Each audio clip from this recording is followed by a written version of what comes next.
যুগ্ম আহ্বায়ক গাজীপুর মহানগর যুবদল জনাব নাজমুল হোসেন মন্ডল, প্রধান বক্তা আবুল কালাম আজাদ, সদস্য সচিব টঙ্গী পূর্ব থানার কৃষক দল, আমাদের রাজনীতিক গুরু পাহলবী রয়্যাল হায়দারি সাহেব, অগ্রওয়ার্ডের যুবদলের সভাপতি, মূলদলের সভাপতি জিকু ভাই এবং বাংলাদেশ জাতীয়তাবাদী দলের বিভিন্ন পর্যায়ের নেতা কর্মী ও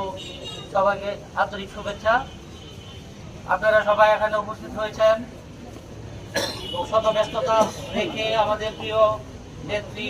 মরহুমা বেগম খালেদা জিয়ার দোয়া অনুষ্ঠানে, সেই জন্য আপনাদেরকে